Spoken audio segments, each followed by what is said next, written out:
Assalamualaikum warahmatullahi wabarakatuh.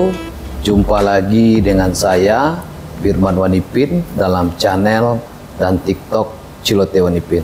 Bapak Ibu yang berbahagia, hari ini saya bersama dengan Bapak Kepala Dinas Perhubungan Provinsi Sumatera Barat, yaitu Bapak Dedi Deliantoni. Selamat siang Pak Dedi. Siang Pak Firman Wanipin. Siap Pak Dedi. Jadi Bapak Ibu, hari ini kita akan berbincang-bincang dengan Pak Dedi Deliantoni selaku Kadishub Provinsi Sumatera Barat terkait dengan berbagai informasi nantinya yang bisa kita dapatkan terkait dengan rekayasa lalu lintas pasca banjir bandang di Sumatera Barat beberapa waktu yang lalu. Pak Dedi, kita tahu bahwa ketika terjadi banjir bandang yang mengakibatkan infrastruktur di daerah tanah datar dan agam itu putus. Ketika itu apa yang Dishub lakukan dengan terkait hal yang melanda Sumatera Barat yang hari itu kita berduka, Pak Dedi? Silakan Pak Dedi. Ya, Pak Firman Wanipin. Jadi terkait dengan musibah yang melanda Sumatera Barat khususnya untuk Kabupaten Tanah Datar, Agam dan termasuk Padang Panjang, Kota Padang Panjang waktu itu. Jadi kan yang betul menyebabkan terputusnya akses utama jalan di Lembah Anai. Kita paginya sudah langsung rapat dan juga dengan Pak Gubernur juga sudah menginstruksikan seluruh OPD sesuai dengan tugas dan tupoksinya masing-masing mengambil langkah-langkah untuk bagaimana mengantisipasi tidak ada yang stagnan. Terkait dengan perhubungan, tentu masalah transportasi. Iya, betul. Jadi kita pas tahu putus itu, kita sudah langsung mengantisipasinya. Malam itu sebenarnya kan terjadi jam 11 malam. Jam 11 malam. Jadi memang sudah diambil langkah-langkah. Waktu itu masih jalan ke Tinjau Laut, orang mengarah dulu untuk menuju Bukit Tinggi. Ke Tinjau Laut, termasuk Pak Gubernur. Pak Gubernur yang malam itu pun juga mau tugas luar ke Pekanbaru, mencoba mencari informasi ke saya waktu itu lewat ajudan, dan memang jalan yang satu-satu waktu itu yang kita rekomendasikan Tinjau Laut, karena memang jalan Malala kalau malam itu apalagi hujan, kan memang sorenya terjadi longsor juga. Ada longsor di Malala. Longsor tetapi bukit yang longsor, bukan badan jalan yang longsor, tetapi bukit yang menutup badan jalan. Sehingga malam itu memang jalan Malala belum bisa dilalui ya Pak ya. Sehingga satu-satunya akses untuk menuju wilayah utara itu lewat Tinjau Laut. Jadi lewat Tinjau Laut. Tetapi ini memang waktu itu walaupun sudah kita sampaikan untuk informasi ke wilayah utara lewat Tinjau Laut, ternyata kan yang di Kelok Hantu waktu itu kan masih ada apa? Ada di Kota Baru air meluap juga waktu itu. Sehingga memang terhambat juga transportasi waktu itu. Jadi memang 2 hari itu luar biasa transportasi. Setelah hari besoknya pagi siang yang Malala sudah bisa dilalui, yang Tinjau Laut pula waktu itu yang longsor lagi. Ini yang sebenarnya luar biasa. Di satu sisi jalan arah ke Padang Panjang putus. Jadi orang sudah mengarah ke Tinjau Laut, longsor pula di situ. Sampai ada pula 2 mobil yang masuk jadi korban ya Pak? Jadi korban waktu itu. Dan waktu itulah yang termasuk viral, Pak Gubernur turun ke bawah menyelamatkan korban. Turun beliau ke jurang itu. Waktu itu Pak Gub memang lewat atau kebetulan beliau lewat? Iya, lewat karena ada longsor dan bilang ada korban di bawah. Langsung Pak Gubernur turun ke bawah. Jadi memang itu sempat viral juga seorang gubernur memang luar biasa juga menurut kita. Turun ke bawah menyelamatkan korban. Artinya kalau kita melihat seperti itu kan ini kan rasa lagi. Iya. Dan ketika bencana itu orang kan tidak melihat gubernur atau tidak. Ya. Tapi memang Pak Gubernur Sumbar memang saya lihat rasanya tinggi dia. Ya. Makanya dia turun ke bawah kan, ya, menolong orang gitu. Ya. Nah, itu menurut kami sangat luar biasa waktu itu. Jadi setelah itu kita memang ambil langkah-langkah karena jalan di ini akan lama pemulihannya. Ya. Yang di jalan nih, Pak Kadis. Lembah Hanai. Maka kita siapkan pengumuman gubernur untuk mempelancar jalan Padang Solok ini. Oh, Padang Solok ya? Ya, kan Padang Solok. Makanya kita buat pengumuman gubernur setelah rapat kita dengan Dirlantas Polda dan dengan Balai Jalan Nasional, juga PU BMCKTR Provinsi dan juga BPTD. Ya, jadi kita dalam lingkup namanya Forum LLAJ. Forum LLAJ. Kita rapat, kita rekomendasinya kita membuat rekayasa lalu lintas untuk jalan Padang Solok waktu itu. Padang Solok. Karena jalan Padang Solok setelah bisa dilalui setelah longsor itu, besok paginya kan juga ada terjadi kecelakaan, itu mobil truk yang juga sempat menyenggol mobil polisi waktu itu, pagi itu. Sampai evakuasinya itu bisa 12 jam orang dari Solok ke Padang waktu itu. Nah, maka kita ambil putusan langsung bahwasanya kita putuskan dalam rapat kita harus merekayasa mobil barang-barang tertentu. Ini harus kita atur. Jadi kita tidak menghentikan mobil barang, tetapi mengalihkan jam operasional. Yang biasa dia bisa berjalan pagi sampai siang sampai sore sampai malam. Dan ini khusus malam saja untuk mobil barang khusus. Berarti mobil barang Pak Kadis seperti pengangkut semen, batu. Artinya bahan bangunan lah. Itu jam operasionalnya mulai jam berapa? Dari jam 18 atau 6 sore. Jam 6 sore sampai jam 6 pagi. Jam 6 pagi. Ya, jadi kan 12 jam juga. 12 jam. Cuman dialihkan. Biasa siang dia malam lagi. Ini untuk memberi juga ruang untuk masyarakat yang naik bus umum, yang naik mobil pribadi untuk mereka ini harus memanage juga perjalanannya. Jadi kalau ada kepentingan apa segala macam ya jalanlah siang. Kalau ingin lancar, kita tidak melarang juga yang mobil pribadi ini jalan malam, tetapi harus siap dengan risiko. Akan antri atau pelan karena banyak mobil barang beriring-iringan dengan mobil barang. Jadi kalau selain mobil barang Pak Kadis, misalnya saja yang membawa kebutuhan pokok BBM, itu gimana? Jadi kan memang ada pengecualian seperti yang kami sebut tadi untuk mobil Pertamina yang membawa BBM untuk SPBU. Nah, ini kan mobil Pertamina ini ada juga nih. Kalau yang biru itu enggak tuh. Itu kan untuk bawa minyak pabrik itu. Nah, jadi yang khusus untuk SPBU ini kita beri kesempatan jalan siang. Juga untuk yang membawa 9 bahan pokok. Termasuk juga untuk membawa bahan-bahan untuk pembangunan jalan. Pembangunan jalan arah sana, arah yang ke utara dan juga arah timur. Arah timur. Nah, jadi memang tetapi dengan pakai stiker khusus.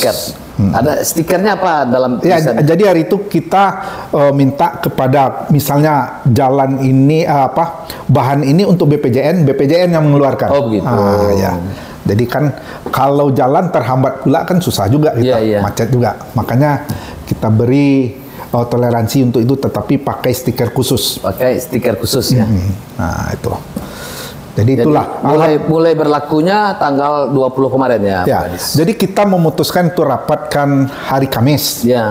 Kita ada waktu sosialisasi sampai Senin, kan Senin pagi baru tanggal 20 baru kita mulai pelaksanaannya. Betul. Nah, jadi ada waktu sosialisasi 3-4 hari waktu itu. Sekarang kan sudah tanggal 22 ya. Gimana Pak Kadis respon daripada pengumuman pada Gubernur Sumbar ini terkait dengan pengalihan jam operasional ini. Gimana respon yang ada saat ini Pak Kadis? Ya, jadi alhamdulillah ini sangat positif respon masyarakat, dan juga sebenarnya untuk pemakai jalan atau pengguna jalan yang biasanya truk yang berjalan siang sudah paham, sehingga memang tidak kita temukan waktu itu kendaraan mobil barang yang kita larang itu untuk berjalan siang. Jadi mereka sudah paham juga. Jadi lancar dong. Lancar. Jadi lancar sekali, ini kan sudah hari yang kedua, alhamdulillah berjalan lancar. Jadi ini cukup positif respon dari masyarakat. Ini berlakunya sampai kapan nih, Pak Kadis? Jadi memang waktunya tidak kita tentukan, tapi kita sebutkan mulai dari tanggal 20 Mei sampai jalan Lembah Anai bisa dioperasionalkan. Oh, bisa selesai ya. Berarti kan situ batasannya. Ya, situ batasannya. Bahwa ini dari tanggal 20 sampai pengerjaan proses perbaikan jalan Lembah Anai selesai. Kan begitu. Dan siap untuk dioperasionalkan. Tuh. Jadi seperti itu. Dan lagi Pak Kadis, ini masih dari jalur Padang Solo. Kalau Padang arah ke Bukit Tinggi, sekarang pakai jalur jadi jalur Malala. Malala ya. Jadi Pak Firman Wanipin, kalau makanya kita menghimbau kalau untuk mobil besar-besar, karena memang jalur Malala ini kan belum semuanya begitu familiar untuk pengendara. Betul. Jadi kalau untuk mobil besar yang berat, kita juga menghimbau masih sebaiknya lewat ke Setinjau Laut. Setinjau Laut aja. Karena memang di sini di samping kondisi alam ini biasanya kalau sudah lewat jam 4 sore itu kabut ini. Iya, betul. Yang untuk jalan di kabutnya tinggi itu. Kabut tinggi. Mulai dari Ambacang sampai ke bawah kabut. Makanya kita membawa untuk mobil besar. Tetapi kalau mobil kecil silakan untuk lewat si cincin Malala. Ya. Jadi karena memang itu himbauan kita kepada pengendara. Jadi sekarang memang masyarakat kalau yang mau ke arah utara itu lewat si cincin Malala. Apa perlu juga pembatasan untuk Pak Kadis jam operasional juga arah Malala? Jadi sampai saat ini memang belum kita batasi. Karena fasilitas keselamatan jalan yang Malala ini belum selengkap yang untuk di Setinjau Laut. Jadi kita belum merekomendasikan juga untuk jalan sampai malam di Malala ini. Nanti juga berisiko. Makanya kita mobil yang jalan malam, mobil-mobil barang ini kita himbau lewat ke Setinjau Laut saja. Jangan lewat Malala. Jangan lewat Malala. Karena kondisinya berbeda medannya kan. Itu. Satu lagi Pak Kadis, kemarin Pak Jokowi datang ke Sumatera Barat, dan tentunya dengan hal ini kedatangan Pak Presiden melihat korban bencana alam akan mempercepat proses daripada perbaikan infrastruktur. Betul. Termasuk jalan. Mungkin setahu Pak Kadis, apa yang menjadi barometer utamanya yang akan dikerjakan hari ini nih? Kan juga berhubungan dengan perhubungan.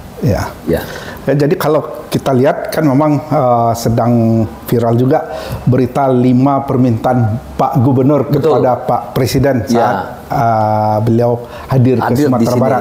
Nah, yang pertama tentu pemulihan infrastruktur termasuk yang kedua untuk pembangunan flyover untuk di Lembah Anai malah. Flyover Lembah Anai. Ini kan luar biasa juga kalau ini jadi kita juga berharap kalau tol jadi sebenarnya kalau tol jadi bulan Juli juga, kan Juli apanya dulu rencananya bisa dioperasionalkan. Ini pun sebenarnya sudah mengurangi beban yang jalan ke Lembah Anai. Tetapi kita kalau tol kan mungkin masih kalau memang ada nanti flyover ke Lembah Anai dan juga selesai pula flyover yang ke Setinjau Laut. Ini insya Allah aman, lancar itu. Nggak ada masalah. Nggak ada masalah. Tetapi yang jalan provinsi, yang Malala, ini kan sudah viral juga nih. Ini harus kita lengkapi juga paskesnya. Nah, karena ini jalan provinsi ini. Malalak jalan provinsi kan? Ya, jalan provinsi. Kalau yang lain ini kan jalan nasional. Di Malalak kan sering terjadi juga mobil yang bus yang kebalik kemarin kan? Betul.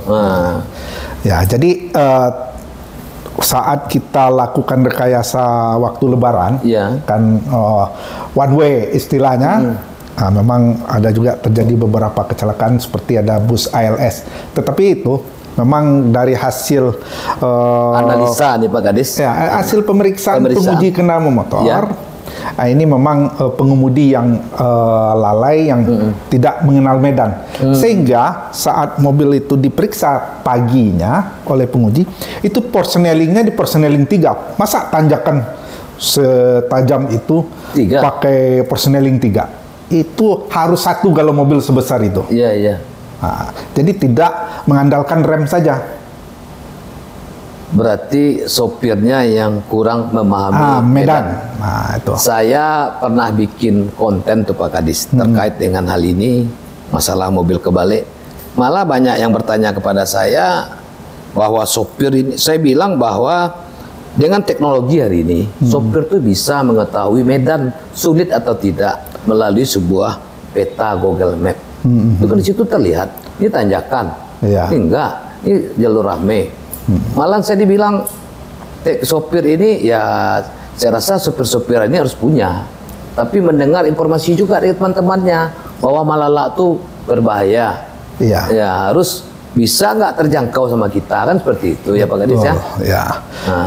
Lagian waktu itu ya, ini kan itulah yang namanya pengemudi, dan juga mungkin kita tidak tahu apakah penumpang yang berkeinginan waktu itu, kalau mereka sabar saja, kan waktu itu ada batasnya, jam operasional jalan kembali yang bisa di waktu one way itu kan, jam 5 sudah bisa lagi mereka jalan bebas apa salahnya menunggu sesaat kan, daripada ikut pula ke jalan kecil. Ya jalan tidak terlalu besar, mobil besar kan? Mobil besar. Nah, jadi itu, tapi ya karena itu sudah lewat, tapi itu menjadi evaluasi buat kita. Nah, kita sampaikan kepada pengemudi-pengemudi. Nah, jadi memang harus memahami paham juga dengan medan yang akan medan, setidak-tidaknya cari informasi. Kawan-kawan yang sudah pernah lewat di situ, sudah menempuh medan ini. Betul. Berapa tingkat kesulitannya? Iya kan? Kalau mobil ini besarnya sanggup nggak kira-kira? Kan kita harus memikirkan itu. Karena kita paham sekali, apalagi yang namanya supir medan katanya itu. Jalan ke Pasaman itu aja kecil bisa dia. Ini mungkin karena memang ya tidak tahu sama sekali. Buta dia dengan kondisi jalan. Malalak Jadi itu. Baik, Pak Kadis, barangkali ini bincang-bincang kita ya dengan Pak Kadis Hub sore hari ini, dengan harapan infrastruktur yang di Lembah Nai segera cepat bisa direalisasikan. Amin. Ya Pak Kadis ya. Dan juga ada nanti flyover. Ya, itu salah satu permintaan Pak Gubernur kita kepada Pak Presiden tentang pembangunan flyover di daerah Lembah Nai, Padang Panjang nih ya. Semoga itu bisa segera direalisasikan. Dan pada hari ini bincang-bincang kita akhiri dulu ya Pak Kadis. Terima kasih. Burung Irian Cendrawasih, cukup sekian. Terima kasih. Assalamualaikum warahmatullahi wabarakatuh. Waalaikumsalam.